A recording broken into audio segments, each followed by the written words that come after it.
Sá. E estamos muito contentes de tê-lo novamente, porque ele faz umas palestras assim que tocam realmente o nosso coração. Obrigada.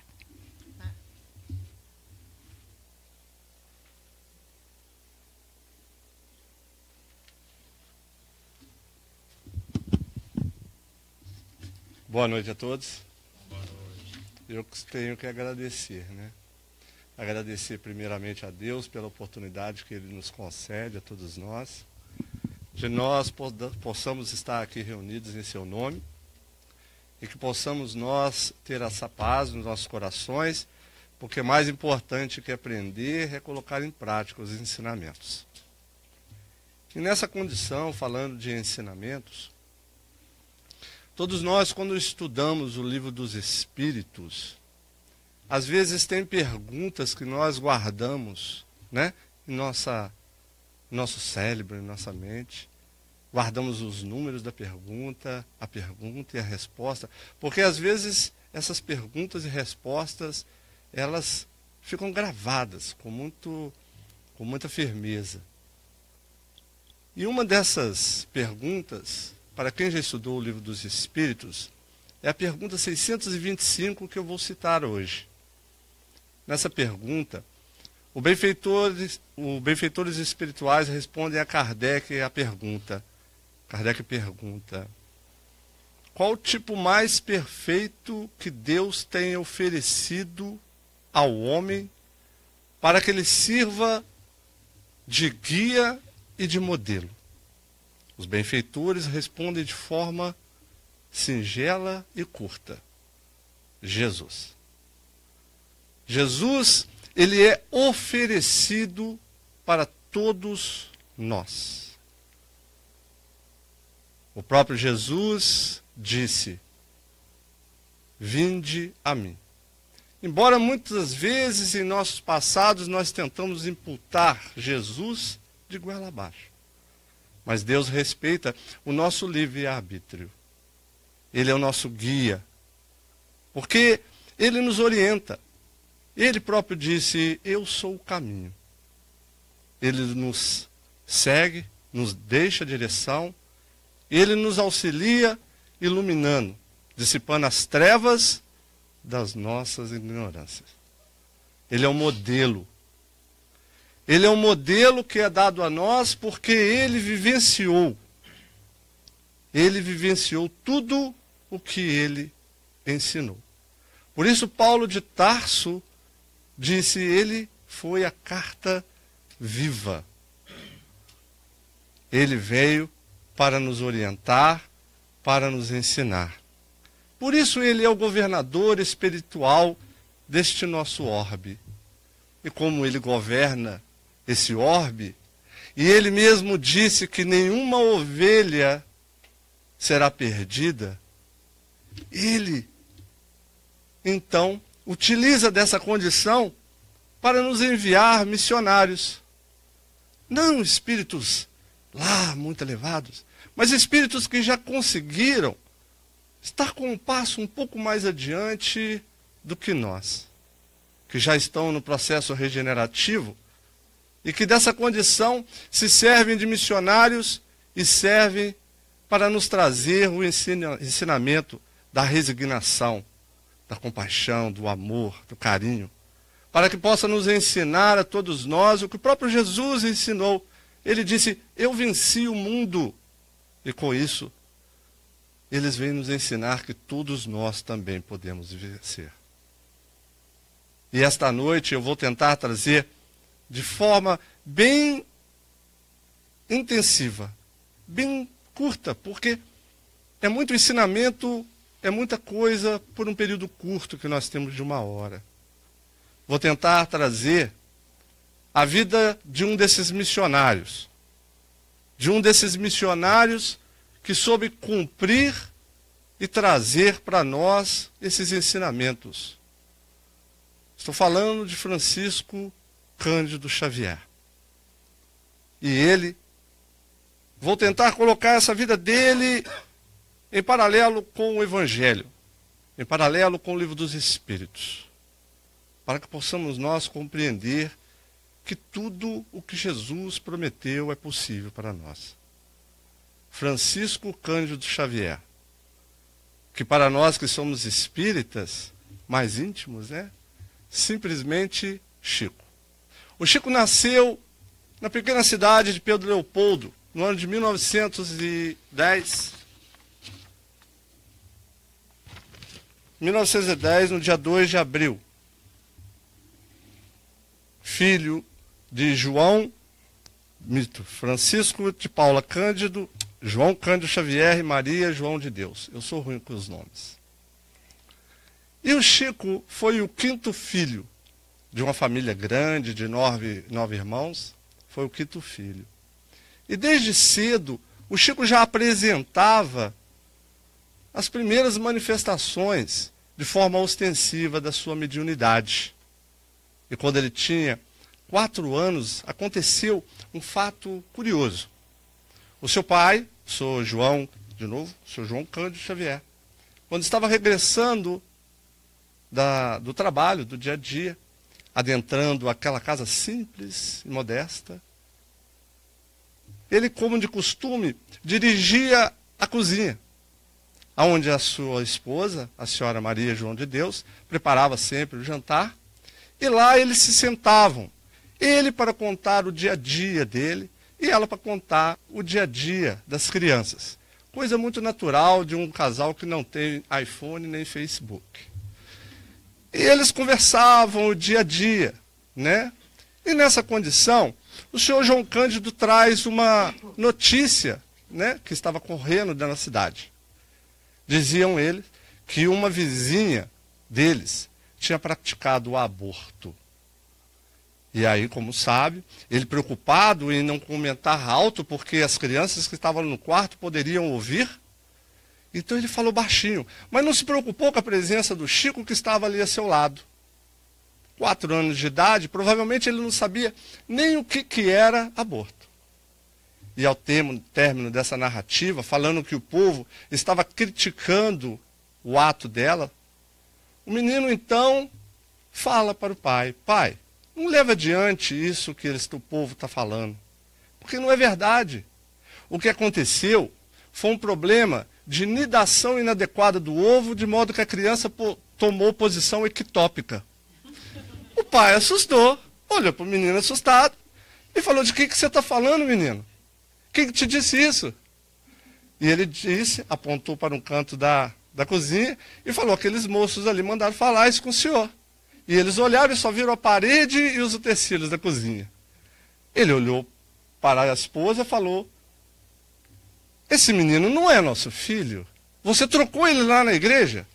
Até a roupa dele é diferente. E ela falou assim: não, essa roupa é a roupa da missa, porque antigamente a gente tinha esse negócio de roupa da missa, né? E nessa condição,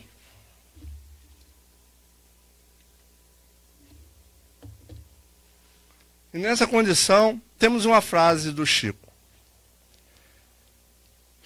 e guardemos a certeza, pelas próprias dificuldades já superadas, que não há mal que não dure para sempre. O Chico, quando tinha somente 5 anos, a sua mãe desencarnou. E com isso, o seu pai não tinha condições de bancar alguém para tomar conta da família. E aí então ele distribui os 6 filhos mais jovens para serem criados por amigos, para serem criados por pessoas muito próximas, padrinhos. E como é o Chico de ser entregue para uma madrinha. Essa madrinha era muito amiga da sua mãe, mas sofria processos obsessivos e problemas psicológicos. E dessa forma, o Chico, já apresentando as primeiras manifestações mediúnicas, ela falava que ele estava possesso, que ele estava com demônio. E ele apanhava 3 vezes por dia com vara de marmelo. Não satisfeito com isso, ela então enfincava o garfo na barriga do menino e falava que ele não podia tirar esse garfo da barriga.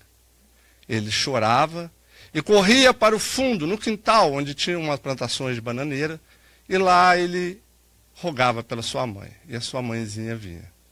E ali ela ensinava os primeiros ensinamentos da resignação.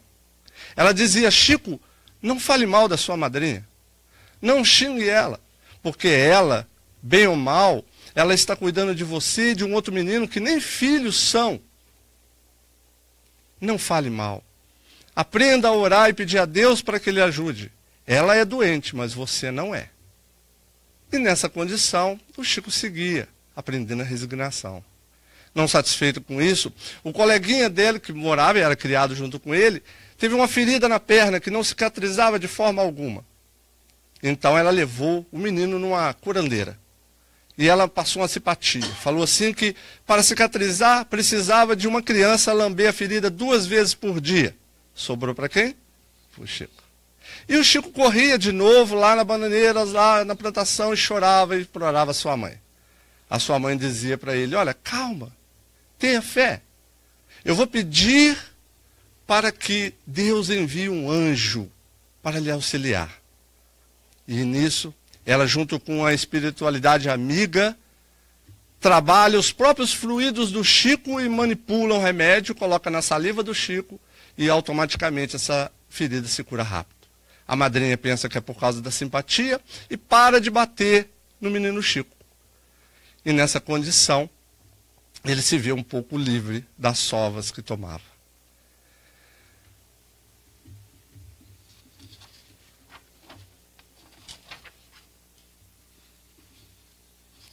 Passado alguns tempos, o senhor João Batista se casa com uma senhora de coração muito grande de amor, a senhora Cidália Batista.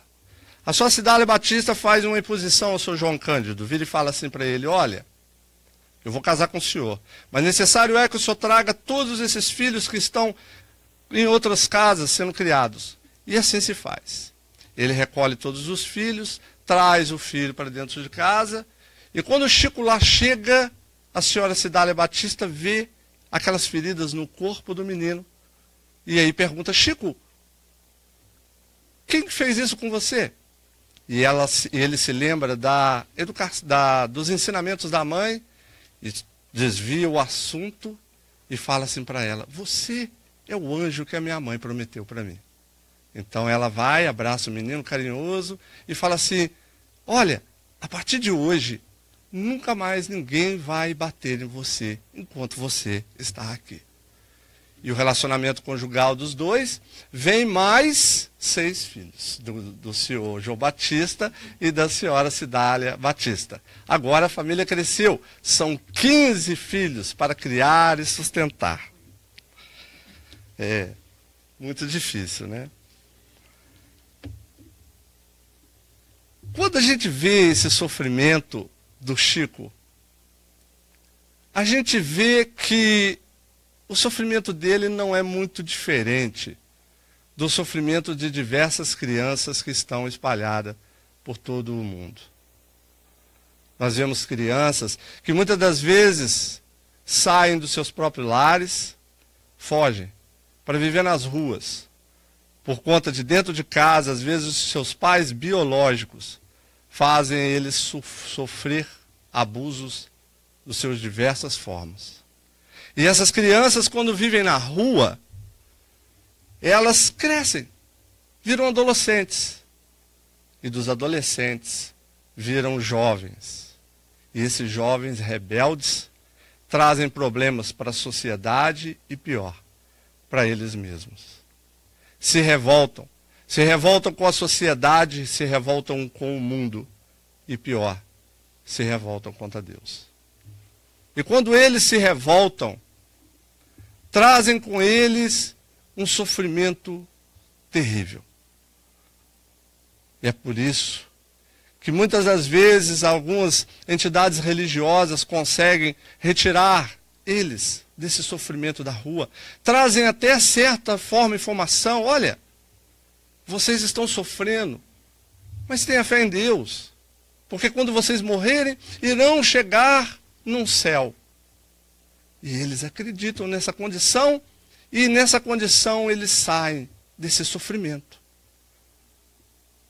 É a visão de cada um daquelas religiões, que ajudam e fazem um trabalho maravilhoso, retirando essas crianças da rua. Mas não explica e não ensina. Por que que durante esse período essa viagem da vida, alguns pagam um preço muito caro pelo ticket dessa viagem e outros não. Por que que alguns nascem num lar onde os pais dão todo carinho, dão todo amor, estudo, ensinamentos religiosos, e outros são cruéis? Famílias destroçadas pelas drogas, o álcool, a raiva, cupidez, todas as formas. Por quê? É por isso, meus queridos irmãos, que nós temos que dar graças ao grande Pai, por todos nós já estarmos em contato com essa doutrina, a doutrina dos Espíritos. Que ela nos auxilia, nos orienta a enxergar e tocar o Evangelho de Jesus. Esse presente ditoso que nos traz a orientação, que nos traz e nos guia, nos mostrando, nos elucidando sobre a nossa vida. E quando nós estudamos o Evangelho segundo o Espiritismo, temos lá um capítulo maravilhoso. Eu particularmente gosto muito dele, que é o capítulo número 5. Capítulo esse, intitulado Bem-aventurados os aflitos. Em referência a um do Sermão do Monte, a uma das bem-aventuranças do Sermão do Monte. Bem-aventurados os aflitos, que estes serão consolados. Esse consolo é uma dádiva do Criador, que vem a nos dar essa condição para aqueles que sofrem, mas que sofrem com resignação. Que sofrem, mas não maldizem pelo sofrimento, pelo contrário, bendizem. Não se revoltam contra Deus, mas bendizem, porque entendem que nesse processo, quando estão sofrendo, é um processo de cura. Eu não estou aqui para fazer apologia à dor e nem ao sofrimento. Porque no Evangelho nós não vamos encontrar em lugar nenhum falando que nós deveremos procurar a dor e o sofrimento para que a gente possa crescer espiritualmente. Nós temos um amigo em comum aqui na casa, o Celino, ele costuma dizer assim: se a dor resolvesse, eu iria trocar o meu sapato por ferradura de cavalo. Né? Se fosse resolver. Nessa situação, esse capítulo nos explica muito bem, claro, no item 4 e no item 6. Onde o item 4 nos fala sobre as causas atuais das aflições. São os erros, os equívocos que nós cometemos por nossa ignorância e que nos faz sofrer ainda nessa existência. O item 6 vem nos trazer a elucidação sobre as causas anteriores das aflições. São os erros, os equívocos que cometemos em outras vidas pretéritas e que hoje, e até mais e mais, outras vidas às vezes temos que suportar essa dor. Para que a gente compreenda que o sofrimento e a dor é consequência desses atos. Porque todos nós estamos subjúdice às leis de Deus, às leis naturais. E dentre elas temos a lei de causa e efeito. Ah, mas alguns vão pensar que essa lei de causa e efeito é aquela lei que faz a gente ser punido. Não. Essa lei nos faz a nos educar. Porque esta mesma lei nos consagra o benefício do amor e da caridade para nós mesmos, quando nós assim praticamos com os nossos irmãos. Quando Jesus curava os cegos, curava os atrofiados, curava os paralíticos, ele curava o corpo. Não é? Ele curava e quando ele terminava a cura, ele dizia: vá e não peques mais. Porque ele sabia que dali, se nós não vigiássemos, iríamos cair novamente nos mesmos erros. E não adiantaria curar o corpo. Ele curou centenas, ele curou milhares. Mas hoje, Jesus cura, são bilhões de almas através desse mesmo Evangelho. É nessa condição que às vezes a gente vem a pergunta: mas então quer dizer que todos os sofrimentos que nós estamos tendo é consequência dos nossos erros? É consequência das nossas faltas? Não. Não. Porque nós aqui nos encontramos num planeta de provas e expiações. Muitos dos nossos sofrimentos são provas, porque Deus nos concede elas. Mas concede porque sabe que cada um de nós podemos vencer essas dores. A cada um de nós é colocado peso sobre os ombros, porque Ele sabe o quanto os nossos ombros podem suportar. Às vezes a dor é tão terrível que achamos que não conseguimos nos livrar dela, que ela é eterna, que ela é difícil, que não vamos conseguir, que estamos sós, que todos nos abandonaram, inclusive o Deus. Não. É nesse momento que nós temos que nos colocar em fé e nos colocarmos conectados com o mais alto.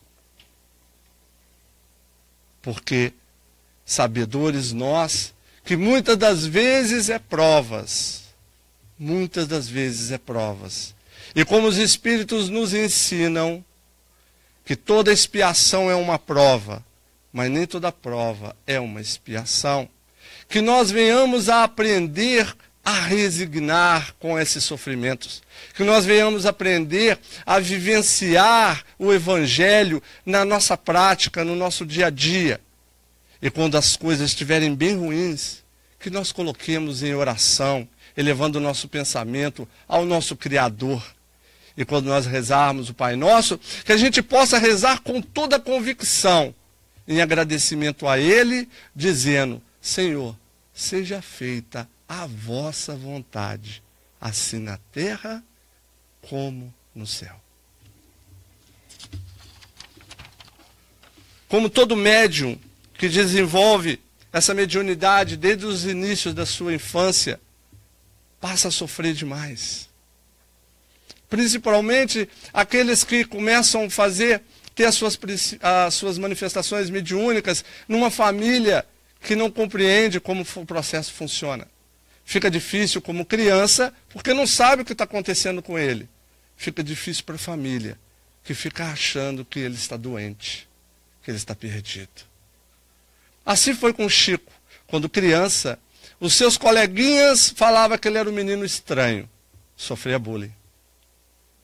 Seus pais achavam que ele era um menino louco, maluco. E ele não tinha com quem falar. E ele corria então atrás do seu amigo, o padre Sebastião, pároco da cidade. E lá ele se confessava com o padre. E o padre falava com ele assim: Chico, isso é coisa de criança, tira essas bobagens da cabeça, vai brincar com seus coleguinhas. Passava uma penitência, 3 Ave Maria, 4 Pai Nosso, e o menino saía. Chegou certa feita que ele foi falar com o padre e falou: ó padre, o senhor lembra daquele rapaz que faleceu semana passada? Sim, eu lembro. Ele vai ser rezado a missa de 7º dia dele hoje. Pois é, ele mandou um recado para o senhor. E aí falava. Aí ele virava e falava assim: meu Deus, era coisa que ele tinha confessado com ele no confessionário. Aí ele mudou o assunto, ele já falou: isso é coisa do demônio. Ele está querendo tirar você do caminho porque você é um menino bom, Chico. Aí deixava o Chico com 2 pedras na cabeça para carregar durante toda a procissão. E aí, certa feita, o Chico descobre que o seu pai estava tramando um esquema para poder internar ele no hospício. De louco. Ele de novo corre e pede auxílio ao padre. E o padre, intuído, diz para ele: por que você não arranja um trabalho, Chico?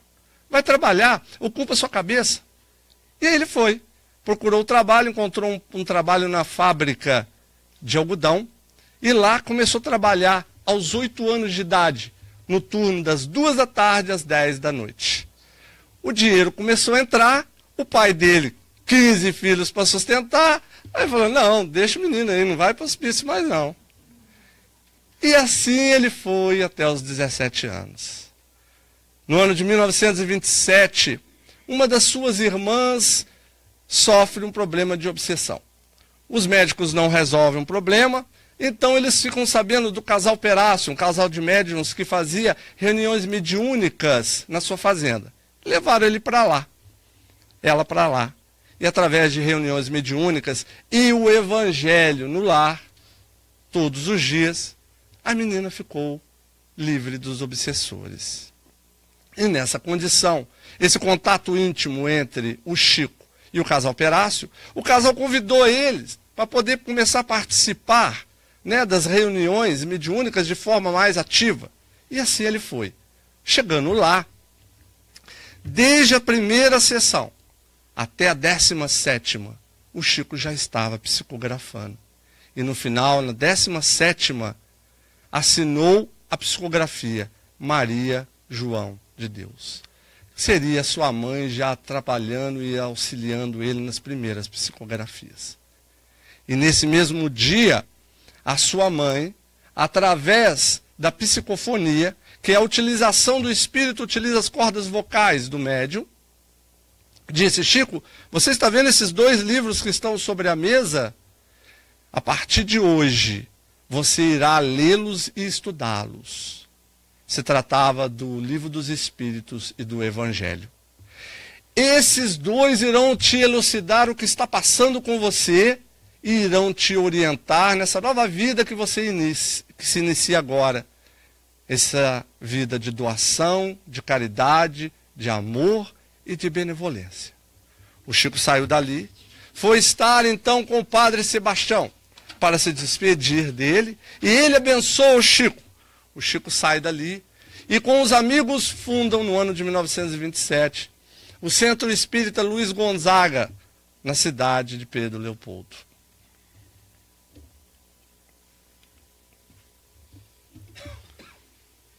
No Evangelho segundo o Espiritismo, capítulo 2, intitulado Meu Reino Não É Deste Mundo. Pilatos, tendo entrado de novo no palácio e feito vir Jesus à sua presença, perguntou-lhe: És rei dos judeus? Respondeu Jesus: Meu reino não é deste mundo. Se o meu reino fosse deste mundo, minha gente houvera combatido para impedir que eu caísse nas mãos dos judeus. Mas o meu reino ainda não é daqui. Aqui. Disse-lhe então Pilatos: É, pois, rei? Jesus lhe respondeu: Tu dizes, sou rei. Não nasci e não vim a este mundo senão para dar testemunho da verdade. Aquele que pertence à verdade, escuta a minha voz. Está em João capítulo 18, versículo 33 a 37. Quando nós conseguimos ter essa visão bem clara e objetiva dessa vida futura, dessa vida por porvir, a gente estrutura e funda a nossa fé numa condição sólida desse porvir. A gente estrutura essa fé naquilo que proporciona a nós chegarmos nessa vida futura. Nós fundamentamos a nossa fé no nosso progresso moral, que é a qual nós conseguimos crescer espiritualmente. O homem que consegue compreender isso, ele consegue entender que a vida aqui presente, ela é necessária, muito necessária, mas ela é temporária, assim como os reinos daqui também são temporários. Ele compreende que a vida aqui que nós estamos vivendo é temporária porque nós não somos humanos. Calma. Nós estamos humanos. Nós somos seres espirituais vivendo uma experiência humana. Embora muitas das vezes nós mesmos espíritos nos confundimos. O meu espírito, que meu espírito? Eu sou o espírito que possuo por empréstimo o meu corpo e minha forma humana. Quando a gente consegue compreender isso, a gente então trabalha nesse processo, nessa vida espiritual que é dado a todos nós. Às vezes a gente vai aqui em Nova York, entra no museu e encontra lá artefatos centenários, milenares, e eu fico imaginando quantos de nós nos matamos por causa dessas coisas que estão hoje no museu. Quantos de nós nos matamos por causa de um carro que daqui a pouco está no junkyard? Vamos valorizar a vida presente, mas vamos dar o valor que a ela é necessário, como degrau de ascensão, para que a gente possa exercitar o amor e o trabalho da nossa elevação moral. Porque o homem que não consegue enxergar isso, que só consegue enxergar a vida presente como sendo a sua vida, ele começa a trabalhar e viver como se fosse uma criança mimada.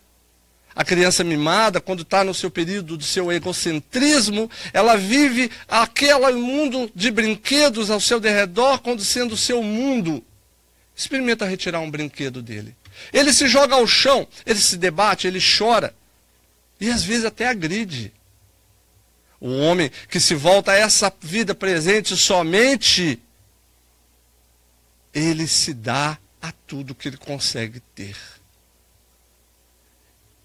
Ele projeta a sua vida no futuro. Vou ser engenheiro mecânico. E não consegue. Vai ser só mecânico de carro igual eu. Ele se desespera, ele se joga ao chão. Ele dedica o seu amor à sua amada, ao seu amado. E esse lhe trai. Ele mata. Ou suicida. Crime passional, vemos isso aí toda hora. Ele projeta comprar uma casa própria e não consegue. Mas seu amigo já está na quinta, na sexta casa. Ele se desespera. Vamos dar valor à vida material, o valor que ela tem. Chico Xavier, psicografou 435 livros, se entregando ao trabalho voluntário da psicografia, para trazer para nós os ensinamentos dos espíritos, nos falando sobre essa vida futura. Espíritos ditosos, espíritos inferiores, espíritos de todas as naturezas, nos comunicando que a vida não cessa quando o corpo se vai ao jazigo. Foram 435 livros nos ensinando sobre o reino de Deus. Joana de Ângeles, uma das mentoras espirituais de Divaldo Pereira Franco, ela costuma dizer que nós precisamos de altares de pedra ainda, porque nós não construímos ainda o altar em nossos corações. Que nós possamos observar esses ensinamentos que esses livros espíritas nos trazem, para que a gente possa compreender com certeza que nós temos que trabalhar sobre esse reino que Jesus veio nos trazer. Por quê? Porque ainda quando nós não conseguimos fazer brilhar esse reino na nossa consciência e nos nossos corações, enquanto não conseguimos fazer isso, esse planeta continuará sendo um educandário, continuará sendo uma escola para os espíritos bons, para que eles possam encarnar e exercitar o trabalho do bem, da amorosidade, nos ensinar a resignação. Continuará sendo esse planeta sendo um purgatório para os espíritos que ainda continuam se esforçando no erro, na maldade, que ainda tem o seu coração duro, mas que sob a lei de causa e efeito irão amolecer esses corações. Continuará sendo esse planeta um hospital para tratar as diferentes formas de enfermidades que nós vamos galgando na insistência dos nossos vícios. Esse é o trabalho de fazer cumprir o que Jesus veio nos trazer, criar esse reino de Deus em nossos corações. O Chico,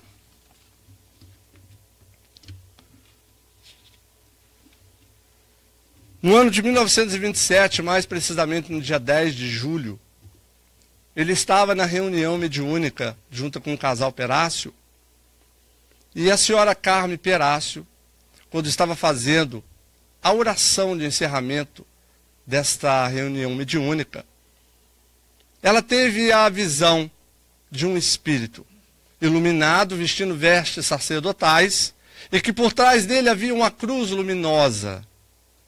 E ela então interrogou esse espírito: quem é o senhor e o que o senhor deseja? E ele disse: meu nome é Emmanuel.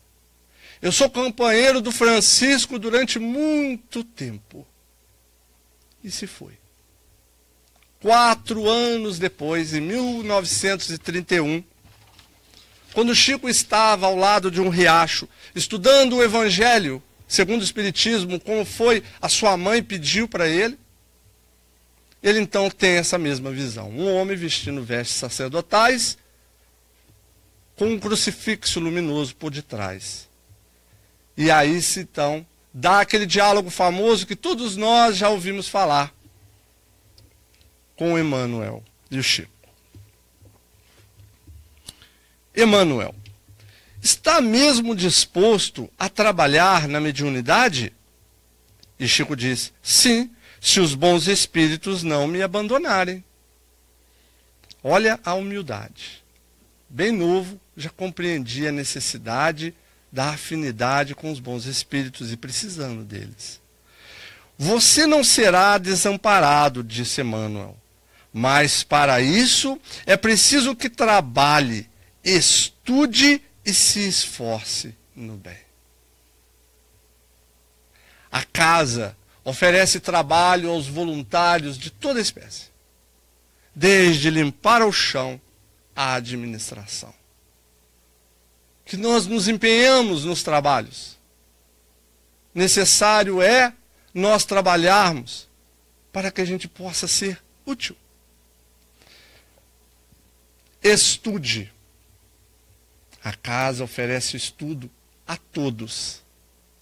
Não estudo para ter o conhecimento dentro da nossa cabeça e usar o conhecimento como esgrima para ficar. Olha, você fez isso, você fez aquilo. Não. O conhecimento para que a gente possa aprender a ser instrumentos dos bons espíritos. Que a gente aprenda a mansitude. Se esforce no bem. Essa luta constante que temos que ter todos nós para domar as nossas más inclinações. Esforçar no bem é colocar em prática o que a gente estuda. O Senhor acha então que eu estou em condições de aceitar o compromisso? Perfeitamente. Desde que respeite os 3 pontos básicos para o serviço. Qual o primeiro? Disciplina. E o segundo? Disciplina. E o terceiro? Disciplina. É claro. Temos algo a realizar. 30 livros para começar. E diz que o Chico falou assim, mas meu pai ganhou na loteria esportiva, como é que nós vamos publicar esses 30 livros? A publicação você não se preocupe. Preocupe em psicografar.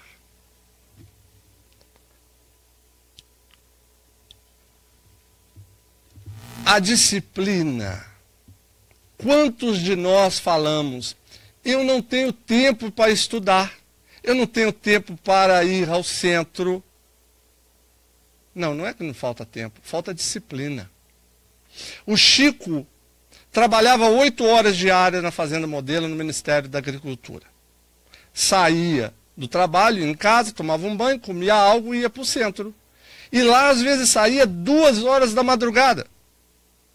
Saía, ia para a casa do vizinho, a vizinha deixava um café quentinho do lado do fogão a lenha, com um bolo, ele tomava o café, saía sorrateiramente para não incomodar, voltava para a sua casa e ia psicografar junto com Emmanuel até as 4 da manhã. Ia dormir, e às 6 horas estava de pé, com um sorriso estampado no rosto, com seu cafezinho e preparado para a nova jornada. Vocês sabem, a maioria de vocês já leram o livro Paulo e Estevão, né? Já leram? Vocês sabem onde é que Chico psicografou esse livro? Ele psicografou esse livro nessa Fazenda Modelo onde ele trabalhava, porque ele pediu o proprietário para que cedesse um quartozinho para que ele pudesse fazer as suas orações. E no horário, no intervalo do almoço, que no Brasil normalmente é 2 horas, então ele psicografava. Quando eu soube disso, eu fiquei lembrando das minhas horas de almoço lá no Brasil, o que eu fazia? Ou eu assistia televisão, ou eu dormia. E o Chico trabalhando na psicografia. O Chico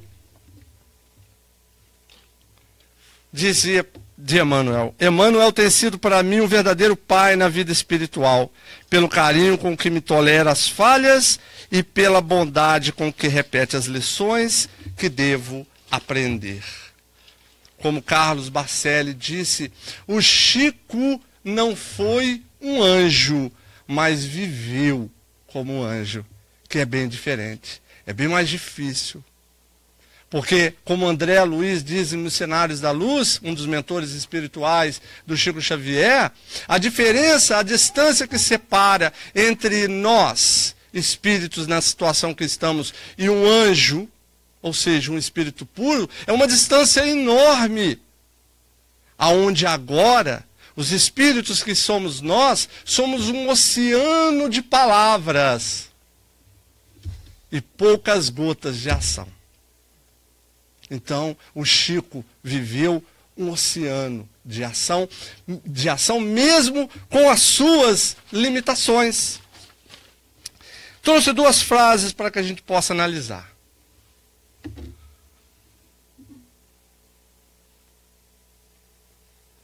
A gente pode morar numa casa mais ou menos, numa rua mais ou menos, numa cidade mais ou menos e até ter um governo mais ou menos. A gente pode dormir numa cama mais ou menos, comer um feijão mais ou menos, ter um transporte mais ou menos e até ser obrigado a acreditar mais ou menos no futuro. A gente pode olhar em volta e sentir tudo que está mais ou menos. Tudo bem. O que a gente não pode mesmo, nunca, de jeito nenhum, é amar mais ou menos, sonhar mais ou menos, ser amigo mais ou menos, namorar mais ou menos, ter fé mais ou menos e acreditar mais ou menos. Senão a gente corre o risco de se tornar uma pessoa mais ou menos. Tem coisas na vida da gente que a gente não pode, não tem muita condição de escolher. Às vezes a gente quer mais, mas é mais ou menos. Às vezes a gente quer uma casa a mais, mas tem uma casa mais ou menos. Às vezes a gente quer um trabalho mais, mas tem um trabalho mais ou menos. E eu já consigo ler pensamento das pessoas, principalmente da minha esposa. Ela deve estar falando ali assim, às vezes a gente quer um marido mais, mas tem um marido mais ou menos. Brincadeiras à parte. Brincadeiras à parte. Tem coisas que não dá para ser mais ou menos. Em se tratando do sentimento da amorosidade e da fé, não dá para ser mais ou menos. Não dá para ser mais ou menos. Nós estamos vivendo um momento triste. A humanidade está vivendo uma crise humanitária sem precedência. Desde a Segunda Guerra Mundial, nunca vimos uma coisa terrível que está acontecendo. Estamos vendo os países se destroçando, quem está pagando bem caro por isso é a própria população. Crianças, mulheres. E a gente está vendo e sentindo junto com eles. Esse período de mudança, de transição planetária é sofrido, nós bem sabemos. Mas sabe por que o mal ainda persiste aqui na Terra? Sabem por quê? Os espíritos puxam a orelha da gente, né? Ainda o mal persiste na terra, porque os bons tutibiam em suas ações, porque os bons são mornos, porque os bons, eles sempre dão um passo atrás, porque os bons são tímidos. Não é a minha opinião. Pergunta 932 do Livro dos Espíritos. Kardec pergunta, por que no mundo tão a miúde a influência dos maus sobrepuja dos bons? Por fraqueza destes. Os maus são intrigantes e os audaciosos... os maus são intrigantes e audaciosos. Os bons são tímidos. Quando esses se quiserem, preponderarão. Até quando iremos insistir em ser mais ou menos? Outro dia eu vi alguém falar... Uma dessas fases que passa pela internet, o pessoal troca em WhatsApp. Disse assim, que todos nós, seres humanos, trazemos dentro de nós duas forças. O bem e o mal. E ele representou essas duas forças de forma metafórica, sendo um lobo bom e um lobo mau. E aí ele faz a pergunta: se esses dois lobos, essas duas forças, se degradam entre si, qual delas irá vencer? Aí a resposta é: aquele que mais a gente alimentar. Se a gente alimentar o lobo bem com o bem, ele vence o mal. Se a gente alimentar o lobo mal com o mal, ele vence o bem. Será?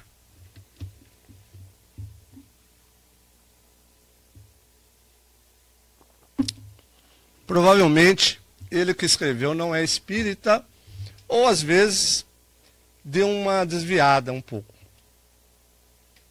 A pergunta 115 do Livro dos Espíritos nos explica muito bem isso. Nós fomos criados simples e ignorantes. Ou seja, o ignorante não é da forma pejorativa, é o ignorar, o saber de tudo.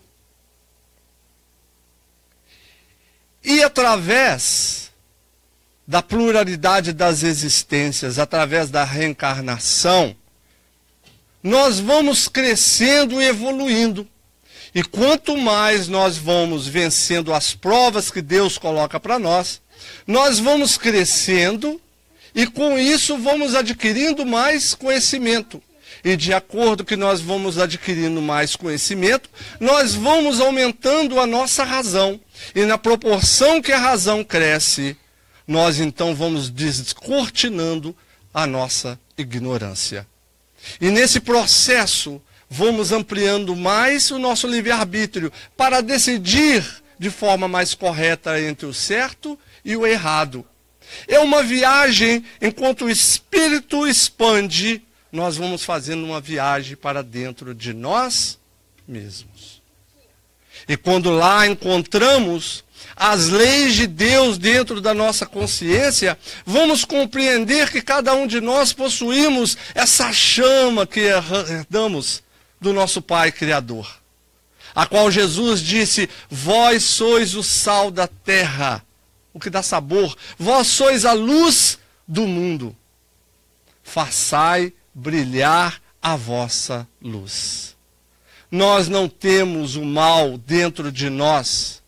O mal é consequência da nossa ignorância, é consequência dos erros que nós insistimos nele por causa do orgulho. Aí já é uma questão do capítulo 10 do Evangelho para estudar.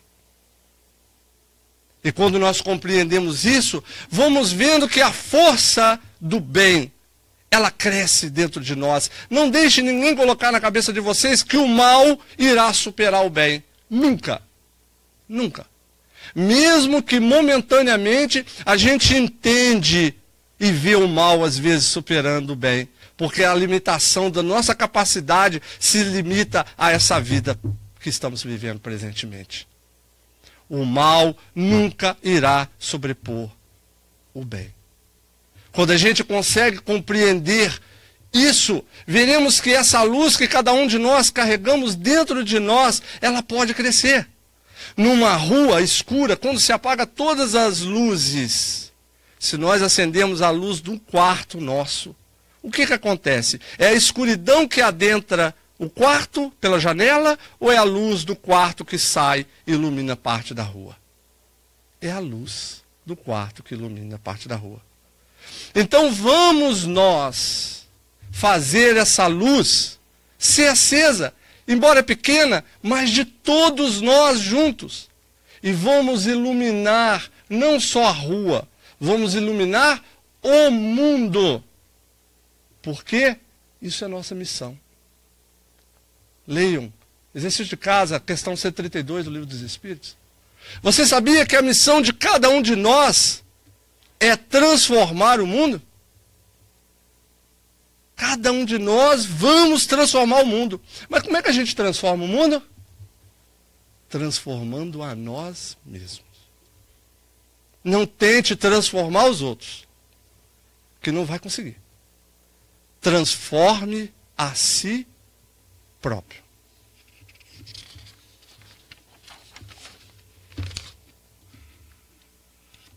embora ninguém possa voltar atrás e fazer um novo começo, qualquer um pode começar agora e fazer um novo fim. De forma poética, o Chico Xavier vem nos trazer essa frase que vemos muitos outros irmãos nossos de outros segmentos religiosos repetir essa frase. De tão profundo que é. Nós não podemos voltar atrás e consertar aqueles equívocos que nós cometemos. Ainda não inventaram a máquina do tempo para isso. Seria bom, né? Mas ainda não. Mas nós podemos voltar atrás em nossas análises para ver onde erramos e aprender com ele. E aí nós vamos arrepender. E o arrependimento é o primeiro passo. O segundo passo, vamos expiar para mais tarde regenerarmos. Mas quando nós estamos sofrendo, é porque nós estamos trocando o arrependimento pelo remorso. Não se preocupe o que fizeram atrás. A lei de causa e efeito vai, conseguinte, vai fazer com que nós venhamos a resgatar esses erros. Vamos viver daqui para frente, arrependendo e trabalhando no amor, na amorosidade. Não foi Paulo de Tarso o que nos orientou, que nos ensinou que o amor cobre uma multidão de pecados? Vamos trabalhar na amorosidade, no amor, na caridade. E essa frase foi ratificada por Emmanuel, quando disse que quando a justiça divina vem nos procurar através da lei de causa e efeito e nos encontra no trabalho do bem, manda postergar por tempo indeterminado. Vamos nos esforçar nesse trabalho do bem, da amorosidade, ao invés de sentir pena de si próprio. Vamos arregaçar as mangas. Vamos seguir em diante, porque o objetivo nosso é o objetivo realmente nosso, não é meu, é de todos. Que objetivo é esse? A salvação. Que salvação é essa? Nós nos salvarmos, nos livrarmos dessas amarras que nos prende aqui, nos impede de crescer espiritualmente, chamado ignorância. Quando a gente compreender isso do fundo do coração, nós vamos trabalhar e colocar uma bandeira na frente das nossas mãos, não a bandeira de uma religião, de uma doutrina, não. A bandeira que vai nos elevar, chamado caridade. Mas não a caridade de doar, né? Doar o que sobra de nós, material. Isso é filantropia. É muito bonito, é muito bom, porque faz com que a gente aprenda a dividir, que a gente aprenda a doar. É altruísmo. Mas a caridade, conforme Jesus compreendia, benevolência, indulgência e perdão. Benevolência não para aqueles que gostam da gente e que dividem conosco o mesmo pensamento, a mesma religião, mas é benevolência para com todos. Indulgência para com as imperfeições dos outros, porque cada um de nós temos as nossas limitações e nós mais precisamos dessa indulgência. Somos perfectíveis. Perdão das ofensas. Porque o perdão faz com que a gente acabe com essa chaga que destrói o nosso espírito. Essa chaga chamada orgulho. Para que a gente possa compreender que juntos poderemos nós crescermos e evoluirmos. Para que a gente possa compreender que Deus nos fornece, como o Chico disse, todos os dias uma página em branco no livro da vida, para que a gente possa escrever nele o nosso dia. que as bênçãos de Deus que nos traz hoje, essa oportunidade que hoje estamos tendo encarnados aqui, e tem 28 bilhões de espíritos esperando estar nessa mesma condição que nós estamos aqui, com filhos problemáticos, com doenças, com falta de dinheiro, com todas essas condições que hoje nós negamos e que não queremos mais, achamos que sofremos demais. Para que a gente possa compreender do fundo do coração essa benevolência que Deus nos concede a cada aurora do novo dia, para que a gente acorde sim de manhã, abra os olhos do corpo, mas abra os olhos da alma, para que a gente possa despertar o corpo sim, mas que a gente possa despertar o nosso espírito, para sermos mais uma vez batizados. Esse é o verdadeiro batismo. Com respeito ao batismo de todas as religiões que usam a água, mas que a gente possa realmente fazer o batismo, mudar, jogar para trás o velho homem e colocarmos um novo homem, para que a gente possa absorver todos esses ensinamentos e colocando em prática e agradecer a Deus pelo milagre da vida que nos concede a cada dia. Hoje, começar um novo fim. Muito obrigado a todos. Muito obrigado, meu Deus, pela essa oportunidade que nós temos de ter o Evangelho em nossas vidas. Muito obrigado a vocês por terem ouvido. E muito obrigado, Francisco Cândido Xavier, por tudo que nos deixou, por todo o seu trabalho missionário, porque você conseguiu cumprir a sua missão e foi um pouco mais adiante. Boa noite a todos.